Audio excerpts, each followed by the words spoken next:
So, hey guys, welcome to Study with Bhalla. So, today we are going to start with the next unit, your unit 3 of service marketing.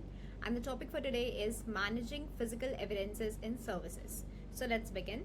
So, firstly, managing physical evidence in services. Let's go with the definition first.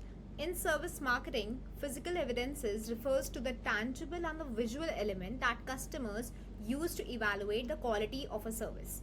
Okay so अगर आप definition के through जाए आपको इससे समझ आ रहा होगा कि व्हाट डज इट मीन्स जो भी टैंजिबल चीज़ें दिखती हैं एक पर्टिकुलर पर्सन या कस्टमर को okay when they are going to take a service उसके अकॉर्डिंग वो इवेलुएट कर सकते हैं हाँ सर्विस कैसी होगी okay for example if you visit any of the hotel और द रेस्टोरेंट्स ओके आप जैसे एंटर करते हैं you see the chairs you see like the lighting the ambiance तो आप उससे लाइक एक परसेप्शन बना लेते हैं अपने माइंड में येस कैसा यहाँ का आपको मिलेगा service okay so physical evidence is crucial aspect of service market that influence the customer perception satisfaction and loyalty okay so ये तीन चीज़ें बहुत ही ज़्यादा अफेक्ट करती है एक पर्टिकुलर पर्सन को okay so effective management of physical evidence ensures a seamless service experience and strengthens brand identity okay तो ब्रांड्स की आइडेंटिटी कैसे अफेक्ट करती है कि जैसा भी आपका अराउंड होगा एम्बियंस जैसा होगा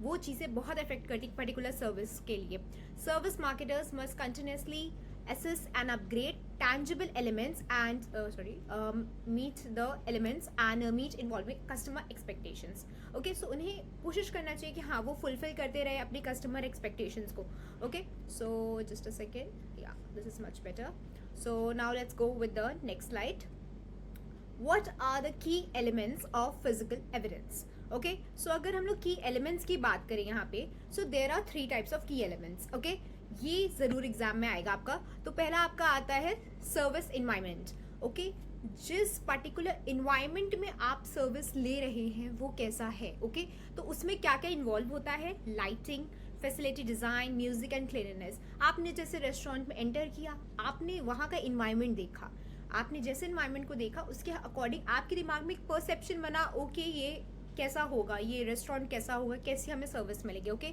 then tangible cues Tangible cues includes the brochures, business cards, signage and uniforms. Okay, so brochures, you know what it is, जो आपको मिलते हैं, okay, which you get even on your table whenever you visit a restaurant, you get it. Okay, business cards, you must be aware. Signage क्या होता है? ये थोड़ा new word है. So अगर आप किसी भी रेस्टोरेंट में आप enter करेंगे, okay, so there is a board. Okay, board.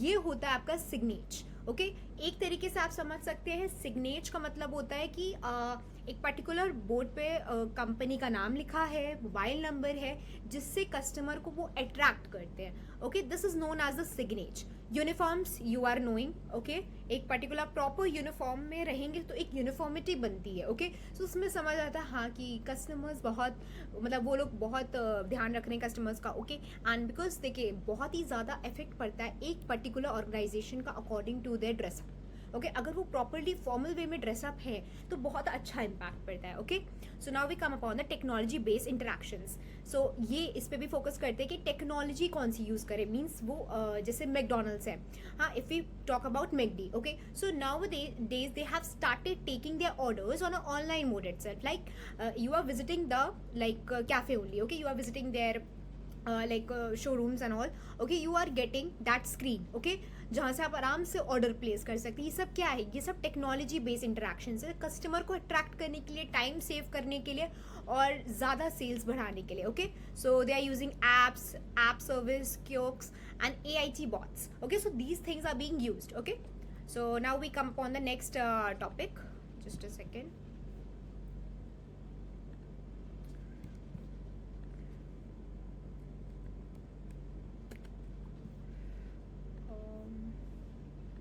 Okay so why is physical evidence important ये क्वेश्चन तो आपका फॉर श्योर आएगा मे बी फॉर 2 मार्क्स और मे बी फॉर 5 मार्क्स तो ये आप प्रॉपरली आप इलाबोरेट कर सकते हैं अपने अकॉर्डिंगली सो पहला होता है ये बिल्ड करता है brand credibility okay simple as that अगर बहुत ही अच्छा आपका फिजिकल एविडेंस रहेगा ओके बहुत ही अच्छा आपका एरिया रहेगा, कस्टमर्स को अट्रैक्ट करेंगे, तो एक बहुत अच्छा ब्रांड क्रेडिबिलिटी बनता है. Okay, next differentiate from the other competitors. Okay, competitor ए है और कॉम्पिटिटर बी है. अगर ये बहुत ज़्यादा काम कर रहा है अपने ब्रांड को दिखाने के लिए, तो ऑब्वियसली ए ही प्रॉफिटेबिलिटी में जाएगा और बहुत ही ज़्यादा अलग लगेगा कॉम्पिटिटर से. Okay, enhance customer satisfaction. Surely ये चीज़ें बहुत ही ज़्यादा कस्टमर को अट्रैक्ट करती है एंड इवन कस्टमर्स को सेटिस्फाई करती है. Okay, so now we come upon the next topic. Just a second, I don't know what is happening. So what are the challenges in physical evidence. Challenges भी बहुत सारे आते हैं. Okay, ये नहीं है कि आपने फिजिकल एविडेंस बहुत फिजिकल इन्वायरमेंट बहुत अच्छा बना दिया है तो चैलेंजेस नहीं आएंगे, ऑब्वियसली आएंगे.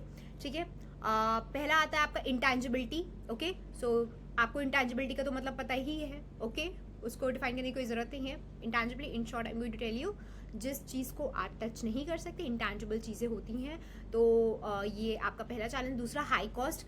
अगर आप पर्टिकुलर कोई भी रेस्टोरेंट कैफ़े आप बना रहे हैं, उसका फिजिकल इन्वायरमेंट को प्रॉपरली बनाने में आपका बहुत खर्चा आएगा. Okay, you need to like see all the like expenses and all. Okay, बहुत ही ज़्यादा हाई कॉस्ट. आपको एक बजट फ्रेम करना पड़ेगा उसके लिए. इवन जी जो रेस्टोरेंट ओनर्स होते हैं उनका कई बार बजट आउट ऑफ बजट भी चली जाती है चीज़ें. Okay, next, inconsistent experience. Okay, so ये ज़रूरी नहीं है कि आपने अपने एंड से बहुत ज़्यादा कोशिश की परफेक्ट चीज़ें बनाने के लिए, बट सामने वाले को पसंद नहीं आई. Okay, so it is like inconsistent experience. Okay, so these were the 3 challenges. Okay, so now we are coming upon the next topic, that is challenges in service marketing. ठीक है, सो हमने पिछली स्लाइड में पढ़ा था चैलेंजेस इन फिजिकल इन्वायरमेंट में क्या challenges आते हैं. अब हम लोग पढ़ने वाले हैं challenges in service marketing. So don't get confuse between these two, क्योंकि ये वाले जो चैलेंजेस हैं ये आपके आराम से समझ सकते हैं आप. 10 मार्क्स में फॉर श्योर आएगा. This is a really important topic. Okay, 10 marks का आ सकता है, आप चाहो तो अभी भी नोट कर सकते हो. Okay, firstly intangibility, you all know what it is. Okay, service marketing एक ऐसी मार्केटिंग है जो आपको इंटैंजिबली मिलती है, जिसको आप टच नहीं कर सकते. You can just feel it. Okay, you can just share your feedback. Inseparability. Okay, दोनों की इनसेपरेबिलिटी होती है. प्रोडक्शन एंड कंजम्पशन जो दोनों का होता है, production and consumption both have to be done at the same time. Okay, PNC. Okay, production and consumption needs to be done at the same time. You can't like just you can't just keep the service, right? जैसे कि आप physical product लीजिए, okay, tangible products को लीजिए, you can just keep it. Okay, आप बाद में use कर सकते हैं. बट इनसेपरेबिलिटी का मतलब होता है you have to consume both the products at the really moment of time. Okay, perishability you know, services can't be stored, perishable है. ठीक है, वेरिएबिलिटी का मतलब है कि एक पर्टिकुलर पर्सन ए है, एक दूसरा पर्टिकुलर पर्सन बी है. ठीक है, दोनों सर्विस प्रोवाइडर्स हैं. ओके, उसका पर्सन ए का सर्विस देने का ढंग थोड़ा अलग है as compare to the person B.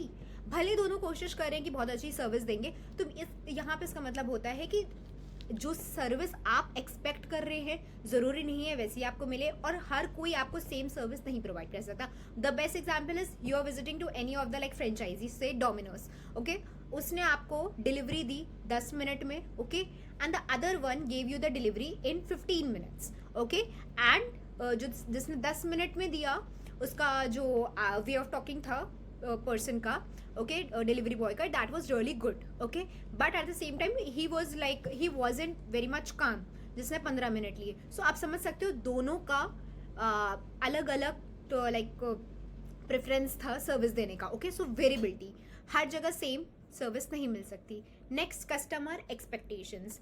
Customer expectations कई बार क्या होती है, बहुत ज़्यादा होती हैं. ओके, एंड उनको जो सर्विस मिलती है थोड़ी कम मिलती है, तो जो एक गैप बनता है उसको बोलते हैं मीन्स ये प्रॉब्लमैटिक, ये चैलेंज ले आता है. ठीक है, तो this is called as customer expectations. So मतलब कस्टमर को भी हमेशा ऐसे फोकस करना चाहिए कि इतनी वैसी सर्विसेज ना एक्सपेक्ट करे जो उसको मिले ना, तो फिर वो फीडबैक अच्छा नहीं दे पाता है. Okay, next comes the pricing. So prices of the goods and the services differ from place to place and from time to time and from person to person. Okay, if you are visiting to Taj Hotel and if you are visiting to any of the normal restaurants, okay, so दोनों का pricing बहुत different होगा. ठीक है, pricing done. Relationship retention. सो यहाँ पे एक particular आपको रिलेशनशिप मेंटेन करना अपने कस्टमर के साथ, वो थोड़ी बड़ी बात हो जाती है, क्योंकि you have to maintain that relation for a longer period of time. Okay, so relationship retention. Digital transformation आजकल बहुत सारा चैलेंज हो रहा है, क्योंकि कई लोगों को प्रॉपरली चीज़ें चलाने आती नहीं है अभी.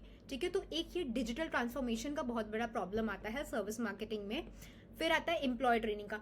एम्प्लॉयज़ को ट्रेन करना भी बहुत ही ज़्यादा हेक्टिक वर्क है, बिकॉज उनको भी समझाना कि आप क्या एक्सपेक्ट कर रहे हो, कैसे आपको कस्टमर्स को देखना है. So employ training is really important. Service failures. So sometimes it happens कि प्रॉपर सर्विस नहीं मिल पा रही है लोगों को.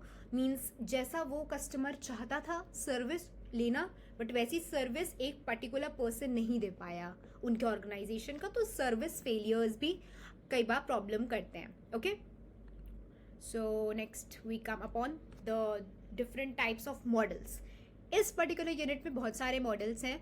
इसको मैं बहुत ही सिंपल लैंग्वेज में आपको एक्सप्लेन करूंगी, so that you can write down in your exam properly. Okay, और सारे सर्विस मॉडल कम से कम आपके 5 to 10 मार्क्स में फॉर श्योर आएंगे. सारे सर्विस मॉडल्स, इसमें बहुत सारे सर्विस मॉडल्स हैं. So let's discuss the first one, that is service blueprint. What is service blueprint? Firstly, let's go with the definition first of all. So, a service blueprint is a service marketing like a roadmap. Like a roadmap. आपको ये word याद रखना है, road map. This is the really important word, क्योंकि देखिए service marketing होता क्या है कि कैसे आपको सर्विस डिलीवर करनी है, उसका एक पर्टिकुलर जो रोड मैप बनता है उसको बोलते हैं हम लोग सर्विस ब्लूप्रिंट.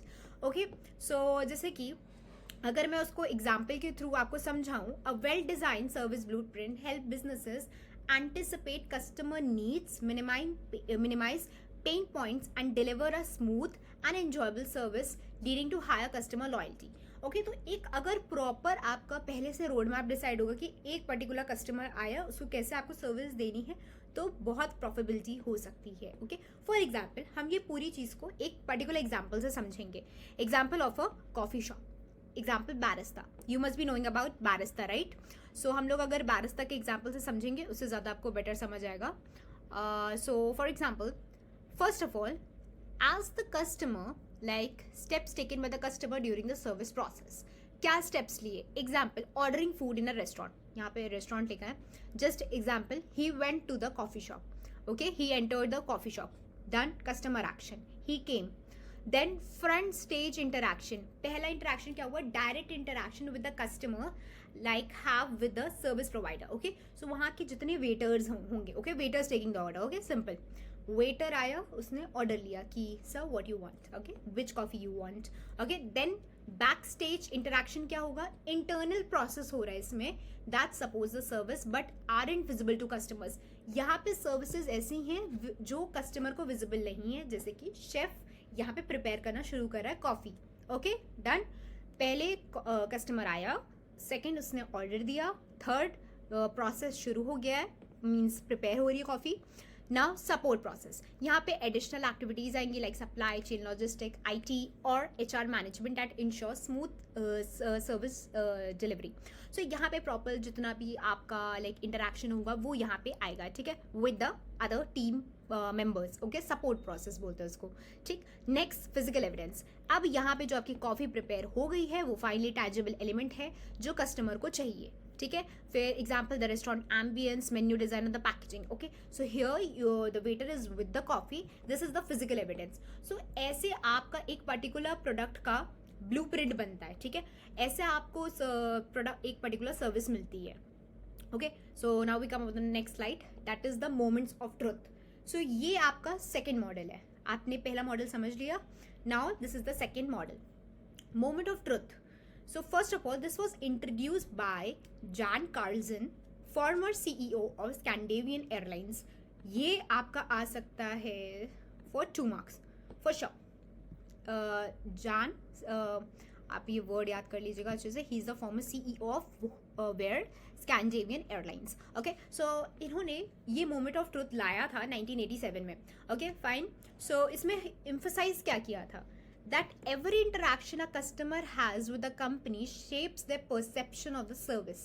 जो भी interaction होगा एक particular person का, ठीक है, with the customer, वो शेप करता है। जैसे एक पर्टिकुलर कंपनी है आपकी, ठीक है, दिस इज योर कंपनी और ये आपका कस्टमर है, ठीक है। सो उसका ये जो भी इंटरेक्शन होगा उसके दिमाग में एक परसेप्शन बना देगा, ठीक है। उसके दिमाग में एक परसेप्शन बनाएगा कि हाँ ये कंपनी कैसी होगी, ये मीन्स जैसे उन्होंने सर्विस दी, जैसे उन्होंने इंटरेक्शन किया, ओके। सो अगर हम प्रॉपर एक एग्जाम्पल के थ्रू भी समझेंगे इसको। पहली बात तो इसके 4 टाइप्स होते हैं, ठीक है। There are 4 types of moment of truth. First is zero moment of truth, first moment of truth, second and third moment of truth, ठीक है। 4 टाइप के होते हैं ZOT, ओके। पहला होता है रिसर्च फेज, पहला आपने रिसर्च की। सेकेंड होता है फर्स्ट ब्रांड इंप्रेशन। मैं आपको नेक्स्ट स्लाइड में एक प्रॉपर एग्जाम्पल के थ्रू बता रही हूँ, यहाँ पे ये आप नोट कर सकते हैं। This is kind of important, okay, because ये आपका एग्जाम में फॉर श्योर आ सकता है। This particular moment of truth can come for 10 marks, okay. ये तो आपका चलो फॉर्मर CEO वाला जो मैं बताई थी, ये 2 नंबर में आपका आ सकता है, but this will definitely come for 10 marks. So keep in mind to make the proper notes. So ये आपकी जब चारों स्टेप्स को इंक्लूड कर लिया जाएगा, आपको ये जितने भी लिखे यहाँ पे, like second moment of truth is for service usages experience, total moment of truth is for post service sharing. So अगर ये सारे आप बुलेट पॉइंट्स नोट कर सकते हो, okay. So now we are coming on the moment of truth. ये पूरा आपको मैं एग्जाम्पल के थ्रू एक्सप्लेन करूंगी, ओके। सो जैसे कि आपका फर्स्ट मोमेंट ऑफ ट्रुथ है, ओके। इसमें क्या है, the ZMOT, zero moment of truth, refers to when the customer research a product or are made aware of the product। अब हम लोग इसको एक होटल के एग्जाम्पल से समझेंगे, ठीक है। A person wants to go to for example Delhi, okay, and अगर उसको लाइक चलो दिल्ली क्या छोड़ो, नोएडा जाना है उसको, ठीक है। He wants to go to Noida and in sector 62, okay, for example, okay. अब उसको सेक्टर 62 का कुछ तो पता है नहीं। So what he is going to do, first he is going to search on Google. वहाँ पे गूगल इन्फॉर्मेशन लेगा। अब जितने भी लोगों ने एडवर्टिजमेंट किया हुआ है, ठीक है, ये आपका जो पहला स्टेप है, जितना भी एडवर्टिजमेंट हुआ इस पर्टिकुलर लाइक होटल का, so he is gonna like see that, okay, and उसके हिसाब से बनाएगा कि हाँ कौन सा होटल परफेक्ट है, ठीक है। फिर यहाँ पे वो अपना बजट भी सेट करा रहेगा कि हाँ ये इसी बजट में मुझे होटल चाहिए, ठीक है। Then the first moment of truth occurs when the customer encounters a product or a service for the first time in a physical store। first time उसने जहाँ पे देखा वो होती है buying, means he went to the hotel now, उसने पहले book किया, ठीक है, ऑनलाइन, उसने रिसर्च की, ठीक है, यहाँ पे उसने रिसर्च की, यहाँ पे उसने विजिट किया, ठीक है, फर्स्ट टाइम, ठीक है। फिर यहाँ से अब आता है आपका next point, that is your second moment of truth. इसमें क्या होता है, it happens when the customer has bought the product और use the service. It involves the customers actual experience with the product, okay, while shapes their perception and influence future purchasing decisions। So यहाँ पे उसने service ले ली है, ठीक है। यहाँ पे क्या किया था उसने, रिसर्च की, यहाँ पे उसने परचेज कर लिया, वहाँ पे उसने विजिट किया, अब यहाँ पे वो अपना एक्सपीरियंस बता रहे हैं, okay. So this is the third step, okay, he is using it, and now this is the last step, the third moment of truth।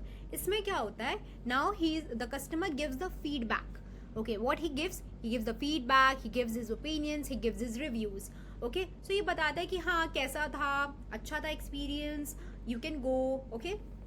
so आपको समझ आ रहा है 4 मोमेंट्स ऑफ ट्रुथ का क्या। आप चाहो तो कोई भी एग्जाम्पल दे सकते हो, बट अगर आप सर्विस के लिए परफेक्ट है रेस्टोरेंट्स, कैफे, होटल्स का एग्जाम्पल देना, बिकॉज वो प्रॉपर एक बैठता है, बिकॉज वो लोग सर्विस प्रोवाइडर्स है। ऐसा कुछ नहीं कि बाकी जगह सर्विस नहीं मिलती है, but this would be the much better example.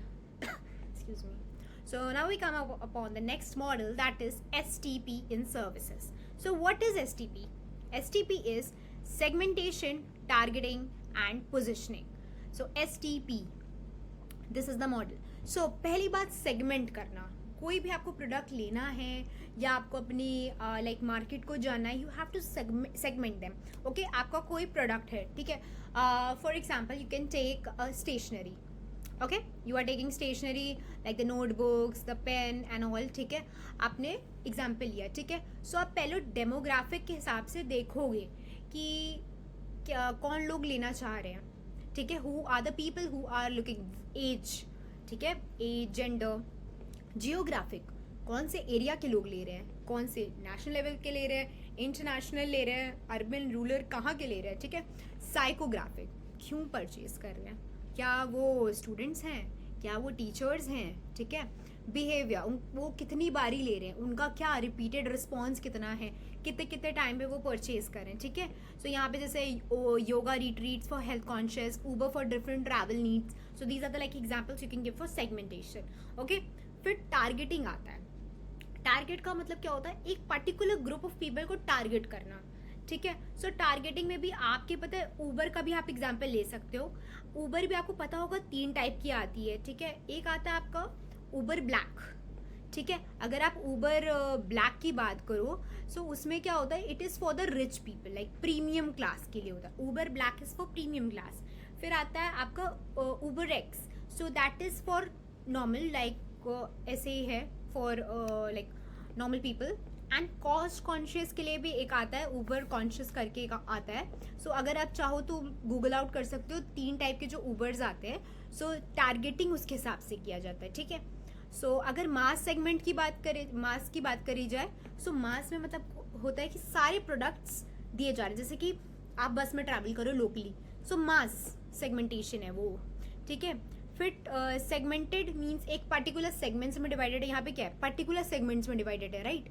निश मीन्स एक पर्टिकुलर प्रोडक्ट पे फोकस किया जा रहा है। जैसे कि आईफोन स्टोर, वो निश मार्केटिंग है, वहाँ पे सिर्फ आईफोन के प्रोडक्ट्स मिलेंगे, वहाँ सैमसंग नोकिया कुछ नहीं मिलने वाला है, ठीक है। माइक्रो मार्केटिंग, छोटी मार्केटिंग हो रही है, ज़्यादा लोग नहीं परचेज कर रहे हैं, ओके। सो जैसे नेटफ्लिक्स ऑफर टेलर्ड प्लान्स, कुछ स्पेशल प्लान्स ऑफर करते हैं, तो वो टारगेट कस्टमर्स के लिए ऑफर करते हैं, या तो वो एक्स्ट्रा मनी दे रहे हैं, ठीक है, उसको परचेज करने के लिए। So they offer tailored plans to those particular target audience, okay. ST तो क्लियर है। अब आते हैं पोजिशनिंग पे। इसमें क्या होता है, builds a unique brand image, ठीक है। बहुत ही अच्छी इमेज क्रिएट करना, उसको हम लोग बोलते हैं पोजिशनिंग। सो पोजिशनिंग में हमारा आता है जैसे कि प्राइस, आप अपने कॉम्पिटिटर से बहुत ज़्यादा अच्छा प्राइस रखा है आपने, ठीक है, सस्ता है और आपकी क्वालिटी भी बहुत अच्छी है, आपको कन्वीनियंसली मिल जाता है प्रोडक्ट, एक्सपीरियंस लोगों का बहुत अच्छा है और आप पे बहुत ही अच्छा ट्रस्ट बिल्डअप है। सो ये सारी आपकी आती है पोजिशनिंग में, ओके। सो ये आपका था STP model, okay, STP in services.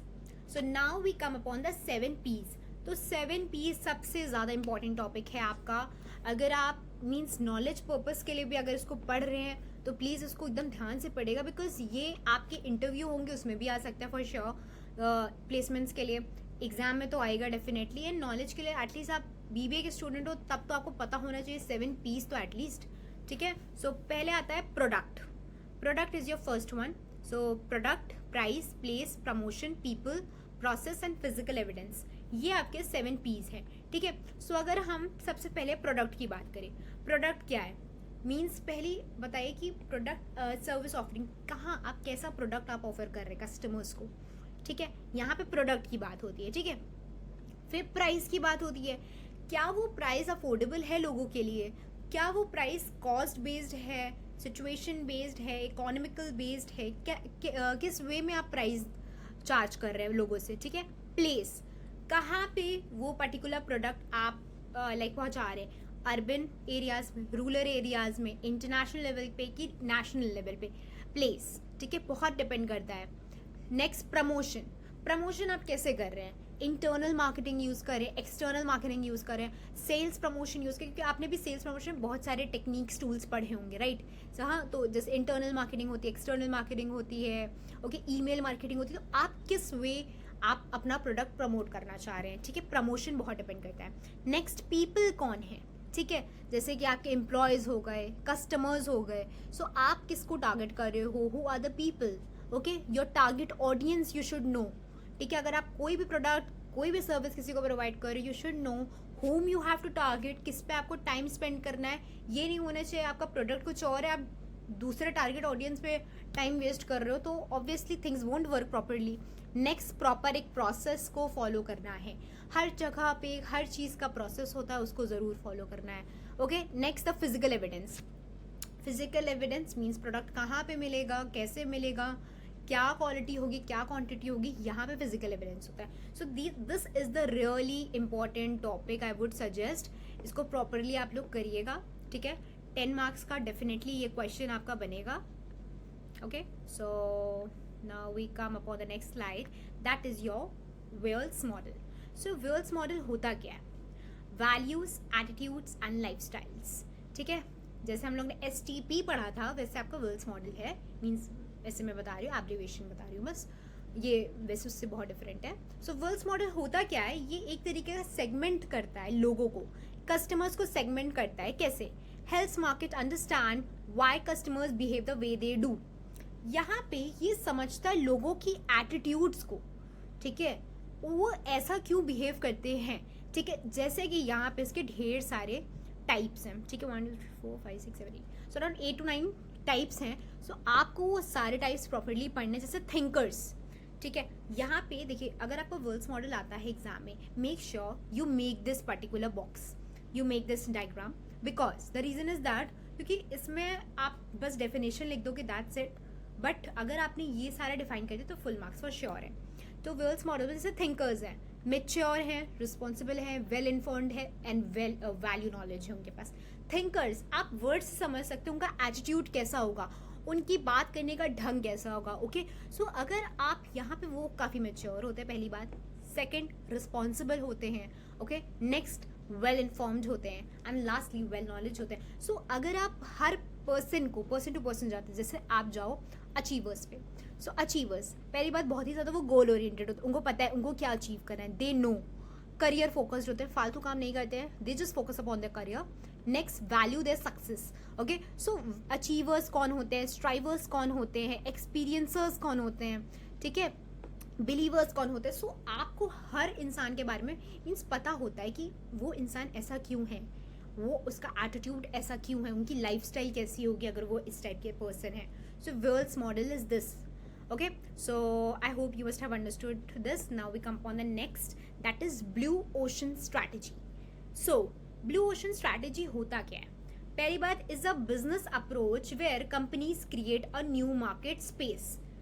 Blue का मतलब अगर लिख के आ गया पेपर में ब्लू ओशन, सिंपल, जो लोग एक नई मार्केट बनाना चाहते हैं, अनटैप्ड मार्केट में एंटर करते हैं. ठीक है, ये नहीं कि कंपटीशन करना चाहते हैं या बहुत ही ज़्यादा महंगे प्रोडक्ट्स निकाल रहे हैं. नो, ये पहली बात, न्यू अनटैप्ड मार्केट में आते हैं. पहली बात, इनको कंपटीशन से कोई मतलब नहीं, कोई मतलब नहीं इनको कंपटीशन से. ठीक है, क्या कंपटीशन है, दे डोंट केयर, बिकॉज ये अपना अलग से आया है. ठीक है, next, create and capture demand. सबसे ज़्यादा डिमांड को कैप्चर करते हैं ये लोग. ओके, एंड इनका जो इनोवेशन होता है बहुत हाई होता है, बहुत अच्छा इनोवेशन लाते हैं ये लोग. ठीक है, a blue ocean is a free from competition rather than fighting in the crowded existing markets than the red ocean. अब ये रेड ओशन क्या है?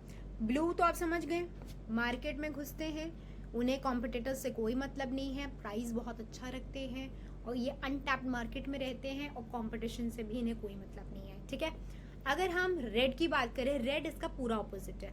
ओके, ये एग्जिस्टिंग मार्केट स्पेस में आएंगे. पहली बात, कंपटीशन बहुत सारा करते हैं ये लोग. स्ट्रैटेजी इनकी होती है सिर्फ कंपटीशन करना, कैसे बीट करना है इनको कॉम्पिटिटर्स को. डिमांड इनकी ऑलरेडी एग्जिस्टिंग होती है, इनकी कोई नई डिमांड नहीं बनती. ठीक है, और इनका जो इनोवेशन होता है ये बहुत लिमिटेड होता है, बिकॉज ये ऑलरेडी एक कॉम्पिटिटिव वाली मार्केट में घुसे हुए हैं. ये इन्होंने कुछ न्यू इनोवेशन इनका कुछ है ही नहीं. ठीक है, सो ये बहुत ज़्यादा इंपॉर्टेंट टॉपिक फिर से मैं कह रही हूँ, क्योंकि देखिए आपका या तो आएगा ब्लू ओशन क्या होता है. ठीक है, और दूसरा क्वेश्चन फ्रेम होगा difference between them, blue ocean and red ocean. Okay, so I think you can define the difference between the two. Okay, so this was all about blue ocean strategy. So now we come upon the next framework, that is ARC framework. So इसमें क्या होता है? Eliminate, reduce, raise, create. So ERRC. Okay, तो हम लोग इसको भी एक पर्टिकुलर एग्जाम्पल के थ्रू समझेंगे, जल्दी क्लियर होगा. ठीक है, हम लोग यहाँ पे नेटफ्लिक्स के एग्जाम्पल से इसको समझेंगे. एलिमिनेट का मीन्स होता है रिमूव करना. Okay, remove industry factors that don't add value. ठीक है, जैसे कि no ads, no scheduled programming. Netflix आप चलाते होगे, यू मस्ट बी नोइंग, आपको कोई एड्स नहीं आते उसमें. ठीक है, सो इसमें इन्होंने रिमूव कर दिए हैं एड्स, नो एड्स. रिड्यूस क्या किया है? Features that don't significantly impact users. ठीक है, कुछ ऐसे पर्टिकुलर फीचर्स होते हैं. देखिए नेटफ्लिक्स क्या ही है, एक तरीके से एक प्लेटफॉर्म है, ठीक है, जहाँ पे you can just watch movie series and all. Okay, so इन्होंने रिड्यूस क्या किया है, डीवीडी रेंटल्स, फिजिकल स्टोर नहीं है, आप घर बैठे बैठे आराम से you can just watch your movies. Okay, you don't have to go to the theatre और anywhere. Okay, if you don't have much time, so no physical store, उसका कुछ फिजिकल स्टोर नहीं है. Okay, no DVD rentals. So ये reduce हो गई ये चीजें, ठीक है. रेज क्या हुआ है, improve aspect that matter most to customer, जैसे vast content library, personalised recommendations. अगर आप नेटफ्लिक्स विजिट करोगे तो आपको बहुत सारा कंटेंट वहाँ मिलेगा. मीन्स ऐसा नहीं है कि सिर्फ एक दो मूवीज है, no, there a lot many content is there on Netflix. And secondly personalised recommendations हैं. अगर आप जैसे जैसे आप मूवीज देखते हो वैसे आपको पर्सनलाइज्ड रिकमेंडेशन भी मिलेगा कि हाँ ओके ये कस्टमर का ये टेस्ट है तो we can recommend this particular video to him. Okay, so raise, ये चीज़ रेज हुई है. नेक्स्ट क्रिएट, क्या क्रिएट हुआ, introduce something completely new, on demand streaming, original content and production. So create क्या हुआ है, यहाँ पे ओरिजिनल कंटेंट है, यहाँ से कुछ कॉपी नहीं है, सब कुछ ओरिजिनल है. Prime Video and all everything is original, they are posting the content over here. Okay, so आप समझ रहे हो ERRC क्या होता है, eliminate, reduce, raise and create. ठीक है, सो अगर आप एक नेटफ्लिक्स के एग्जाम्पल या कोई भी एग्जाम्पल आप ले सकते हैं जो आपको बेटर लगेगा, सो आप उसके थ्रू अगर जाएंगे तो वो आपको ज़्यादा बेटर रहेगा. ठीक है, now we come upon the next topic that is zone of tolerance, ZOT. So what is ZOT? अगर हम ZOT को समझे तो इसका मतलब होता है it is a gap between desired and adequate services. It's a gap. Okay, desired क्या होता है, पहली बात एक टाइप की सर्विस जो मैं एक्सपेक्ट कर रही हूँ. ठीक है, एडुकेट सर्विस क्या होती है, जो सर्विस मुझे मिली. ठीक है, डिजायर्ड समझ गए, एडुकेट समझ गए, दोनों का जो गैप हुआ उसको हम लोग कहते हैं ZOT. ओके, अगर ZOT एक्सीड कर गया, ठीक है, तो बहुत ही अच्छा डिलाइटफुल एक्सपीरियंस था. अगर ZOT से नीचे आया, बिलो ZOT बोला गया, तो डिससेटिस्फाइड, मतलब जो आपने एक्सपेक्ट किया था वो तो आपको मिला ही नहीं, और वहाँ पे आपने जो एक्सपेक्ट नहीं भी किया था, wow that was a great experience for me, अगर आपने ऐसा बोल दिया तो that was a delightful experience from your and. And below means dissatisfied. अगर हम एग्जाम्पल के थ्रू समझते हैं, बेस्ट एग्जाम्पल ऑफ फ्लिपकार्ट मैंने यहाँ पे एक्सप्लेन किया है. जैसे डिजायर्ड सर्विस, डिजायर्ड क्या है, 1 day delivery, accurate order tracking and easy returns. ये आपका डिजायर्ड है, आपने सोचा है, you have thought about it. Adequate क्या एक्चुअल में हुआ, 2 days delivery with minor tracking issues. चलो ठीक है, 2 दिन बाद डिलीवर होगा और थोड़ा कुछ माइनर ट्रैकिंग इशू हो रहा है, ये वहां से हुआ. एडुकेट सर्विस जो आपको मिली. अब क्या हुआ, बिलो ZOT कैसे हो सकता है, बिलो, ठीक है, जिसमें डिससेटिस्फैक्शन आपको कैसे मिलेगा, डिससेटिस्फैक्शन. लेट डिलीवरी हुई, पहली बार डैमेज प्रोडक्ट रिसीव हुआ एंड पुअर कस्टमर सपोर्ट मिला आपको. पहली बार तो डिलीवरी भी लेट हो गई, 2 दिन बाद डिलीवर हुआ. नेक्स्ट डैमेज प्रोडक्ट आपको रिसीव हुआ and lastly you got a poor customer support. Okay, this was about ZOT, below ZOT. अब अबव ZOT क्या होता है, delightful experience which you did not expected to happen.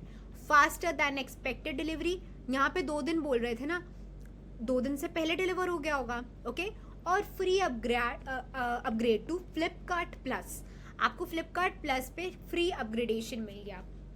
और क्या चाहिए, so this is known as the delightful experience. Okay, so ये आपको delightful experience होता है, ये आपका डिससेटिस्फैक्शन होता है. ठीक है, आप ऐसे भी याद कर सकते हो, एक एरो बना लीजिए, डिससेटिस्फाइड हो गए, और अगर सेटिस्फाइड हो गए, you can make a star or just the above arrow. Okay, so आप समझ रहे हैं दोनों का पूरा कॉन्सेप्ट यहाँ पे ZOT का. So now we come upon the next factors that affect the ZOT. Okay, अब यहाँ पे कुछ फैक्टर्स भी होते हैं जो ZOT को इफेक्ट करते हैं, जैसे कि प्राइस पेड. आपने जितना प्राइस पे किया, कंपटीशन कैसा था, past experience, service importance and customer mood. Okay, so यहाँ पे मैंने एक एग्जाम्पल भी मेंशन किया है, जैसे कि प्राइस पेड. अ 5-star hotel guest aspects top tier service. Simple बात है, एक्सक्यूज मी, अगर आप बहुत ज़्यादा प्राइस पे कर रहे हैं as compare, you are paying 15,000 for 1 room for 1 night, what do you expect? 5-star service, right, from the hotel. Okay, competition. If McDonald's is slow, customers may switch to Burger King, this is obvious, हम लोग खुद करते हैं ये सब. Competition में क्या होता है, अगर यहाँ पे बर्गर आपको 52 का मिल रहा है, वहाँ 56 का मिल रहा है, many customers switch to 52 1. Okay, so competition is there. ये तो बेस्ट कंपटीशन है मैकडी और बर्गर किंग का. Next is past experience. A customer who faced a flight delay expects punctuality next time. अब पास्ट एक्सपीरियंस अगर उसका खराब हो गया एक बारी, तो वो बाद में तो एक्सपेक्ट करेगा ना कि भाई मेरा इस बारी तो एक्सपीरियंस अच्छा होना चाहिए, right. Next, service importance. Emergency health care allows no rooms for errors और डिलेज. ठीक है, सर्विस इंपॉर्टेंस बहुत ज़्यादा होती हैं. Next, customer mood. A stressed traveller won't tolerate a slow hotel check in process. Customer mood पे भी बहुत डिपेंड करता है ZOT, क्योंकि देखिए क्या कई बार क्या होता है, कस्टमर्स जब वो ट्रैवल करके आते हैं वो थोड़े से चिड़चिड़े होते हैं, राइट. अगर उनको चेक इन में टाइम लगता है तो ZOT खराब हो सकता है, zone of tolerance, what they expected on what they got. Okay, so this was all about the factors. So now we come upon the next topic, that is experience economy model. अगर आप word से समझ रहे हैं experience, तो आप एक चीज स्ट्राइक आउट करें कि यहाँ पे एक्सपीरियंस की ही बात हो रही होगी. ठीक है, let's go with the definition first. The experience economy is a concept that suggest business should go beyond just providing goods and services, than should create a memorable experience. मैंने उसको अंडरलाइन भी किया है. memorable experience का मतलब क्या होता है, than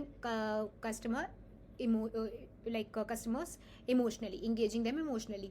Over here it means आपको सिर्फ प्रोडक्ट प्रोवाइड कराने का मतलब यहाँ पे नहीं है, आपको उनके साथ एक मेमोरेबल एक्सपीरियंस भी बनाना है जिससे कि वो इमोशनली आपसे कनेक्ट हो जाए एंड वो आपके लॉयल कस्टमर बन जाए. ठीक है, आजकल का हो गया है ये ट्रेंड. पहले होता था ट्रेडिशनल सिस्टम में कि लोग बस प्रोडक्ट प्रोवाइड करा दे रहे थे, बट अब क्या होता है, मेजरली वो कस्टमर सेटिस्फैक्शन पे फोकस करते हैं. क्या वो सेटिस्फाइड हुए कि नहीं, क्या वो हमारा लॉन्ग टर्म कस्टमर लॉयल बनेगा कि नहीं. ओके, सो जैसे कमोडिटीज़ हैं, extract raw materials coffee beans. Okay, फिर गुड्स को मैन्युफैक्चर किया, प्रोडक्ट्स को पैक्ड कॉफ़ी. सेकेंड, मतलब ये हमारे 4 इकोनॉमिक की स्टेजेस हैं. ठीक है, इसको आप ध्यान रखिएगा, commodities, goods, services and experiences. So अगर सर्विसेज की बात करी जाए, providing a service, example brewed coffee at a cafe. Okay, so जो भी आपने पाउडर्ड कॉफ़ीज जो आपने बनाई, पैकेज कॉफ़ीज, उसको आप प्रोवाइड कर रहे हो, brewed coffees at a cafe. So this is known as a service, this is known as a delivery. And experience क्या होती है, creating in immersive experience. Example Starbucks cafe, ये आपको पिक्चर दिख रही है स्टारबक्स कैफे की. ओके, एम्बियंस कैसा है, पर्सनलाइज्ड ड्रिंक्स देते हैं और उसका आप एम्बियंस पहले देखिए. Okay, this is a calm cosy environment for the people to work. आप अगर I guess this is not that picture, but mostly लोग आते हैं स्टारबक्स में, they just sit and relax, do their meetings, because वहाँ पे बहुत calm environment रहता है to do all that. So आप अगर एक्सपीरियंस इकोनॉमी मॉडल को इससे समझेंगे तो बहुत अच्छा रहेगा. Okay, so now we come upon the next, that is service profit chain. What is service profit chain? आप अगर इस पर्टिकुलर फॉर्मूला को याद करिए, एक फॉर्मूला ही समझ लीजिए, happy employ plus better service forms better customers gives higher profits. So इसका ये मतलब हो रहा है कि अगर एम्प्लॉय हैप्पी रहेगा तो वो बेटर सर्विस देगा और लॉयल कस्टमर्स बनेंगे और प्रॉफिटेबिलिटी होगी. ठीक है, एक होता है ना सर्विस प्रॉफिट चेन, अगर सर्विस आप अच्छी दोगे तो प्रॉफिट फॉर श्योर मिलेगा. ठीक है, सर्विस आपने अच्छी दी, हैप्पी एम्प्लॉय से बेटर सर्विस दी आपने, तो प्रॉफिट मिलेगा ही फॉर श्योर. ये तो इस वर्ड में ही लिखा है, डेफिनेशन में तो आप पक्का बना लोगे. So there are 7 links to it. पहला आता है इंटरनल सर्विस क्वालिटी. पहला देखा जाए तो इंटरनली कैसी सर्विस है आपकी. नेक्स्ट, एम्प्लॉय सेटिस्फाइड हुआ कि नहीं. Okay, employee retention and productivity, like जो पुराने एम्प्लॉयज़ थे, मीन्स जो वो आप उनकी प्रोडक्टिविटी कैसी है. ओके, एक्सटर्नल सर्विस वैल्यू, अब एक्सटर्नली कैसी सर्विस आपको मिल रही है. नेक्स्ट, कस्टमर सेटिस्फाइड हुआ कि नहीं, जो उसको चाहिए था उसको मिला कि नहीं. कस्टमर लॉयल्टी, क्या वो बार बार आ रहा है कि नहीं आपके स्टोर पे. And revenue and growth and profitability, obviously अगर आप प्रॉपर सारी चीज़ों को फोकस करोगे तो रेवेन्यू ग्रोथ एंड प्रॉफिटेबिलिटी होगी. This is known as the service profit chain. Okay, now we come upon the last model of this particular unit, that is STAM, that is your technology acceptance model. Word से समझ आ रहा है कि customers क्या वो technology accept कर रहे हैं कि नहीं. ओके जैसे यूजफुल, पहली बात, पीपल को अडॉप्ट करने के लिए भी टेक्नोलॉजी पहले वो समझेंगे ना यूजफुल है कि नहीं। ऐसे थोड़ी ना कोई भी वो, जैसे गूगल पे, ठीक है, दे आर अंडरस्टैंडिंग नाउ कि हाँ ये ज़्यादा बेटर ऑप्शन है एज कम्पेयर टू बैंक में जाना पैसा निकालना। It's better you can transfer any particular amount to any one at any particular moment of time. Easy to use, ठीक है, ये दो चीज़ों पे फोकस करते हैं, पहला यूजफुल है कि नहीं एंड दूसरा ईजी टू यूज़ है कि नहीं। क्योंकि देखो सब लोग तो कह देंगे हाँ ईजी यूज़ है, you can use it, no, जब तक कस्टमर को नहीं लगेगा वो ईजी यूज़ कर सकते तब तक you can't do that. Okay, so ये आपके दो इंपॉर्टेंट पॉइंट्स है। Second, leads to usages and loyalty. अगर आप नॉर्मल एग्जाम्पल की बात करें, पेटीएम सबके फ़ोन्स में है, ओके, क्या उसमें कोई डिफ़िकल्टी है यूज़ करने की? मे बी स्टार्टिंग में कुछ लोगों को दिक्कत होती होगी स्कैनर में, स्कैनर ढूंढना कहाँ से स्कैन करना है आपको, ओके, नो प्रॉब्लम, बट अब काफ़ी चीज़ें चेंज हो चुकी हैं, ठीक है। Leads to usages and loyalty, अगर आप एग्जाम्पल देना है तो you can go for Google Pay and WhatsApp. सो आप व्हाट्सएप भी जानते हो, पहले लोग टाइप करने में थोड़ा होते थे, अब तो लोग लाइक ऑडियो मैसेजेस ही डाल देते हैं, ओके। सो ये आपके टैम जोन ऑफ टॉलरेंस का मतलब हुआ now. So this was all about the whole unit, so I hope you must have understood everything, okay, and if you have any difficulty in any of the things, like you have any doubts in any of the topics as such, you can text me on Instagram. I can mention my Instagram handle over here, and even you can mail me if you have any questions as such, and please do follow me on Insta, and if you have any doubts as such you can mail me also and DM me on Insta. So I hope you must have understood this particular topic, and if you have any doubts as such just connect me, okay, I will surely help you out. So thank you so much for watching my video. Please do like, share, comment and subscribe to my channel.